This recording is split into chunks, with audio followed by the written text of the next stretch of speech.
सीमा को सीमा को वीज़ा ना लगा क्या वो इंडिया नहीं आई, आ गई। हाथों पे क्या है ये कट है सर। कैसे बॉर्डर पार करते लगे? इनसे लड़ाई में लगे अभी तो, ये तो अभी लगे थे, हम लड़े थे यहाँ भारत में। इन्होंने पता चला कि यहाँ गुस्सा आ जाए। इनको समझा दें, सास तुम्हारी जितने आपको क्यूट लग रहे हैं इतने क्यूट ना है। हाँ सच में बहुत लड़ते हैं यहाँ पे। अच्छा, और वो वहीं पे ये बीड़ी बीड़ी पी रहे थे तो मन। जैसे एक बार को, जैसे आपको आपकी वजह से, ये तो मैं आपकी वजह से कहूँ, आपकी वजह से सचिन को, सचिन के पापा को जेल में रहना पड़ा, तो ये अरे देखो प्यार में तो इतना, हाँ तो मेरे बच्चों को जेल में जाना पड़ा, बच्चों को भी मोहब्बत के कारण। मेरी वजह से ये कैसे गए? अगर ये ना बुलाते शायद मैं ना आती, शायद ये ना पटाते शायद मैं ना पढ़ती, माँ खुश बैठी थी। फिर भी जैसे क्या आपको लगा नहीं है कि अब मैं पता नहीं कहाँ किस दलदल में आ गई? मेरा ये बिल्कुल नहीं था कि इनके पापा को जेल हो। इनके पापा की मैं बहुत इज्जत करती हूँ, बहुत हद से ज़्यादा। मेरे कभी भी नहीं था कि, फिर भी मुझे इसी बात की चिंता थी कि पता नहीं पापा कब निकलेंगे। अगर हम दोनों, हम सब जेल में थे तो मुझे अपनी या बच्चों की, इनकी भी नहीं थी, पापा की थी कि वो चले जाएं, और मम्मी वालों की थी कि पीछे कमाने वाला कोई भी ना था। बाबा बेचारे बूढ़े हैं और विकास वाले छोटे हैं। तो हमने पुलिस वाले से भी रिक्वेस्ट करी कि हमारा बहुत सारा सामान वहाँ कमरे में पड़ा है, वो घर पे पहुँचा दी, पापा हमारे साथ हैं। इस बात का मुझे भी दुख है। सचिन के पापा से बात हो रही थी तो सचिन के पापा कह रहे थे कि भैया मैं 2 दिन जेल में रहा। बहुत गरीब आदमी है, पेड़ पौधे लगा के वो बेचते हैं, जाके शहर में जाते हैं गांव से, और वहाँ पेड़ पौधे बेचते हैं, तब उससे घर का खर्च चलता है। तो अब आप पढ़ी लिखी कितनी है? 5। अच्छा 5 में, लेकिन आपकी जो जहनियत है बहुत अच्छी है, आप चीज़ों को बहुत जल्दी से बारीकी से समझ लेती हैं। अब दोनों मिल के काम करना, ताकि मिल के काम करेंगे तो जल्दी आगे बढ़ जाएंगे। I think. और आपके पड़ोसी पता है आपको कितने अच्छे हैं?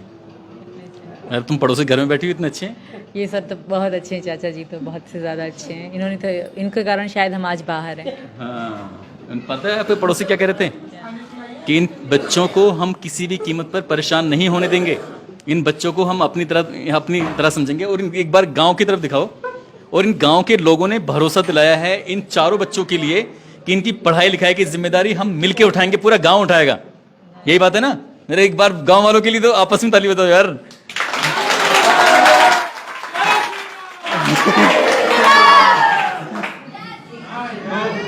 तो इसलिए बच्चों को लेके तो आप बिल्कुल बेफिक्र हो जाइए।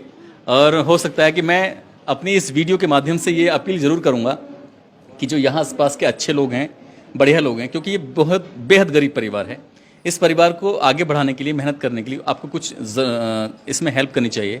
यहाँ के स्थानीय विधायक हों या फिर स्थानीय प्रशासन हो, इस परिवार की आर्थिक रूप से मदद करे ताकि इन चारों बच्चों की परवरिश, बाकी अभी आगे प्रशासन ने कुछ ना कुछ तो सोचा ही होगा इन बच्चों को लेकर कि बच्चे यहाँ रहेंगे नहीं रहेंगे, क्या शर्तें हैं क्या नहीं शर्तें हैं। ये तो खैर ये टेक्निकल चीज़ें हैं, मैं इस बारे में नहीं, लेकिन मैं भावनात्मक रूप से बात कर रहा हूँ। क्योंकि अगर हमने कोई जिम्मेदारी ली है तो उस जिम्मेदारी को हमें पूरी ईमानदारी के साथ निभाना है।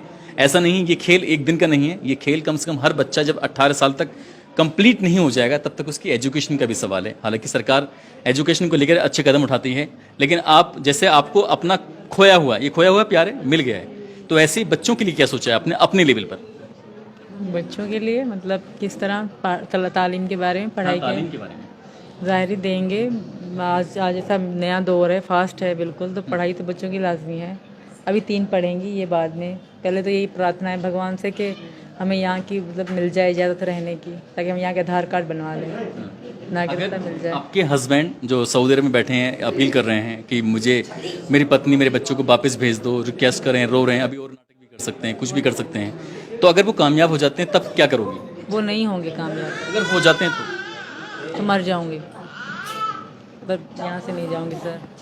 इन्होंने कहा कि मर जाऊंगी, लेकिन यहाँ हिंदुस्तान की इस सरजमी को छोड़ना नहीं है, सचिन का साथ नहीं छोड़ना है।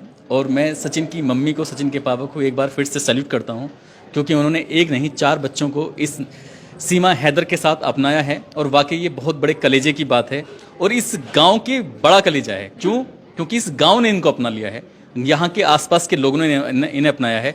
और दोस्तों, इस पूरी घटनाक्रम को, पूरी कहानी को सुनाने का उद्देश्य भी किसी को परेशान करना नहीं है, बल्कि दिखाना था आपको कि इस दुनिया में कितने कितने बड़े दिल वाले लोग रहते हैं।